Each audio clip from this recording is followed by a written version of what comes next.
भक्ति रसामृत सिंधु में श्री रूप गोस्वामी जी महाराज ने जहाँ 64 प्रकार की भक्ति का निरूपण किया है, वहाँ उन्होंने कहा है ऊर्जाधरो विशेषेण। प्रत्येक वैष्णव का धर्म है कि वह कार्तिक मास का विशेष आदर करे। सामान्य दिनों में जितना भजन साधन नियम करता हो, कार्तिक में उसे चौगुना कर देना चाहिए। चौगुना न कर सके तो कम से कम दुगुना तो जरूर करना चाहिए, ऐसा शास्त्रों में लिखा है। कार्तिक में दीपदान की भी बड़ी महिमा है। वैसे दीपदान 12 मास किया जाए उसकी बड़ी महिमा है, पर कार्तिक में दीपदान की विशेष महिमा है। इसलिए हमारे सनातन धर्म के ऋषि महर्षियों ने ऐसी परंपरा बना दी कि भले ही महीना भर कोई दीपदान न करे, पर दिवाली को तो दिया सब जलावेंगे, तो कम से कम इस महीना में एक दिन तो दीपदान हो जाए। कौन ऐसा होगा जो दीपावली को दीपक प्रज्वलित न करता हो? पर है पूरे महीने की विधि। और दीपक विशुद्ध वेद लक्षणा भारतीय देसी गाय के घृत से दीपक प्रज्वलित किया जाए तभी दीपदान की महिमा है। ऐसा घी उपलब्ध न हो प्रामाणिक रूप से तो शुद्ध तिल के तैल आदि से ही दीपदान करना चाहिए, घी से नहीं।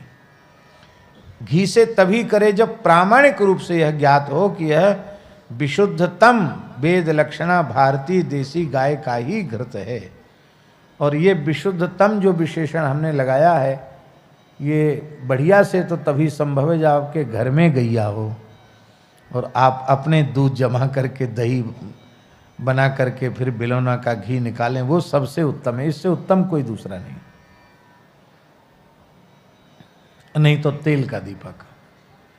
दीपदान के समय तुलसी के लकड़ी में, सूखी लकड़ी में थोड़ी सी रुई लगा करके उसको घी में डुबा करके उसके अग्रभाग पर थोड़ा कपूर लगा करके उसे प्रज्वलित करके उसकी अग्नि से दीपक को प्रज्वलित करना चाहिए। दिया सलाई से नहीं, मोमबत्ती से नहीं। पुराण में लिखा है बाबा कि कार्तिक मास में एक बार श्रद्धा पूर्वक तुलसी के सूखे काष्ठ से भगवान के निमित्त दीपदान करता है तो उसे 60 करोड़ वर्ष तक भगवान के नित्य धाम में सेवा प्राप्त होती है। भगवान के श्रीअंग की सेवा कितने वर्षों तक?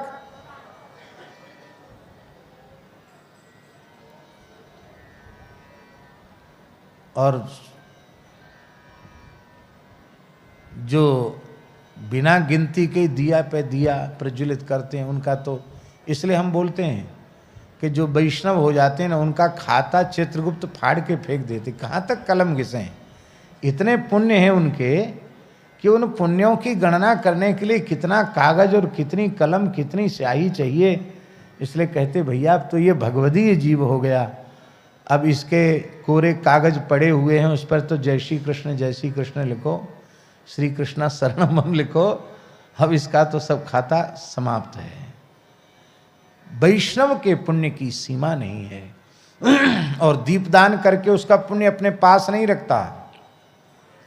अनेन दीपदानाख्य कर्मणा श्री कृष्ण चंद्र प्रियताम नमम श्री कृष्णार्पणमस्तु श्री रामार्पणमस्तु, भगवान को अर्पित कर देता है। एक रानी थी बाबा, पुराणों में, स्कंद पुराण में कथा आती थी। सूर्यवंश की रानी थी, चक्रवर्ती सम्राट साम्राज्ञी थी वो।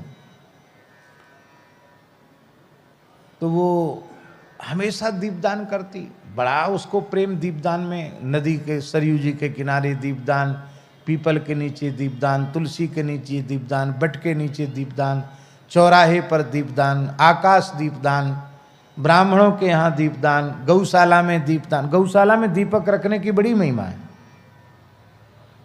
तो एक बार विभांडक ऋषि आए और उन्होंने पूछा कि महारानी आपकी दीपदान रूपी कर्म में इतनी श्रद्धा क्यों है? उसने कहा महाराज अब तक किसी ने पूछा नहीं और ऋषियों से ब्राह्मणों से छिपाव दुराव रखना नहीं चाहिए, कपट नहीं करना चाहिए। इसलिए मैं बता रही हूँ, मैं पूर्व जन्म में चूहिया थी। क्या थी? चूहिया थी। तो मारजारी बिल्ली हमारे पीछे पड़ी, तो बिल्ली के डर के मारे मैं भगवान के मंदिर के, नारायण भगवान का मंदिर था, गर्भगृह में घुसी चली गई। और बिल्ली ने तो वहाँ भी मेरा पीछा नहीं छोड़ा, वो मंदिर में घुस गई। तो मैं भय के मारे सिंहासन पर चढ़ी और सिंहासन से कूदी, तो वहाँ जहाँ मंदिर में भीतर दीपक रखा था, दीपक के तेल में गिर गई। तो तेल में गिरने से क्या हुआ भैया जी? तेल में गिरने से क्या हुआ? कहते वो बत्ती जो मंदिर की थी वो धीमी पड़ गई थी और मेरे गिरने से बत्ती आगे की ओर खिसक गई, सो और बढ़िया से प्रज्वलित हो गई।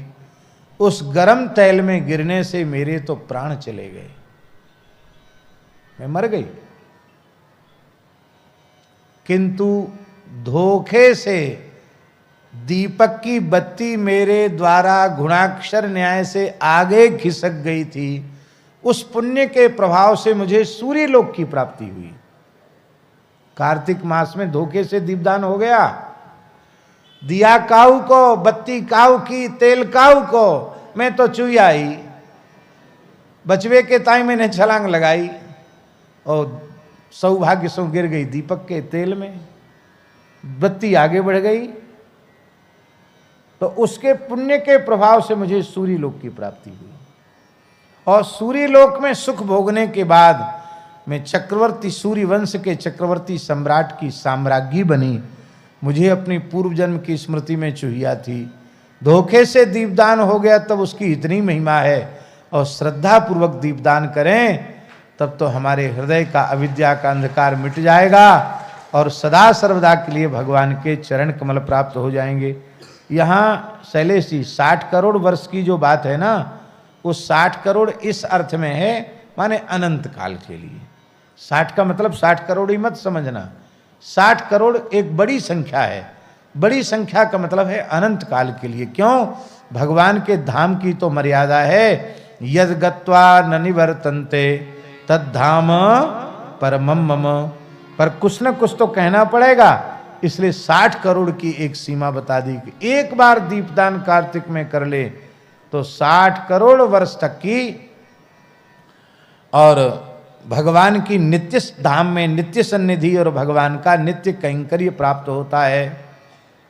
अब एक बार और सुन लो, पूरे महीना भर दीपदान नहीं कर सके हो, कार्तिक के नियम का पालन नहीं कर पाए हो, तो एकादशी से पूर्णिमा तक भी दीपदान कर लोगे, नियम पालन कर लोगे, तो पूरे महीने के कल्पवास का पुण्य आपको मिल जाएगा। पर पुण्य अपने पास रखना नहीं, चोर डकैत पीछे लगे हुए हैं। कछु अच्छो काम करो, तत्काल बोल दो श्री कृष्णार्पण मस्तु। ऐसा बढ़िया फिक्स डिपॉजिट कर दो कि जहाँ किसी को हवा भी न लगे, और ऐसे केवल भगवान के चरण कमल हैं जहाँ सत्कर्म भगवान को निवेदित हो जाता है तो वह अक्षय हो जाता है भगवत प्रीत्यर्थ। और भैया जी इससे एक लाभ और है। वो लाभ क्या है? वो लाभ ये है कि आपने जब कृष्णार्पण कर दिया तो आप में अहंकार नहीं रहेगा। ध्यान में ही बात, बड़ी सूक्ष्म बात है।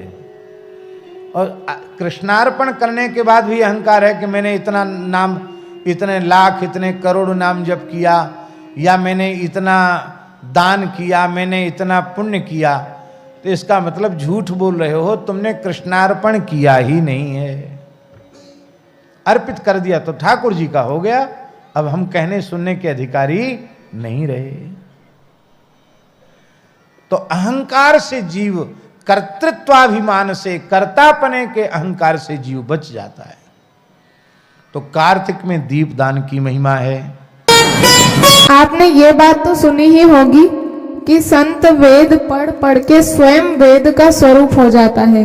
पूज्य महाराज जी ने अभी जो बातें बताई है, ये साक्षात वेद के स्वरूप हैं, ग्रंथों के स्वरूप हैं, ग्रंथों के शब्द हैं, वेदों के शब्द हैं। बंधुओं, कार्तिक का इतना महात्म्य है कि जो महाराज जी ने बताया ये तो बहुत ही थोड़ा है।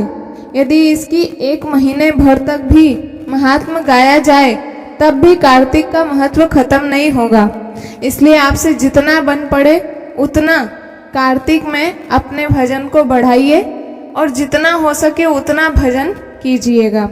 आपने सुना किस प्रकार से एक चुईया रानी का स्वरूप धारण कर लेती है और गलती से दीपक की बाती बढ़ जाने के कारण उसने रानी का स्वरूप धारण किया।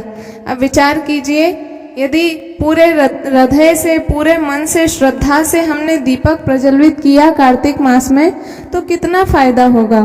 दीपावली कार्तिक मास में ही पड़ती है।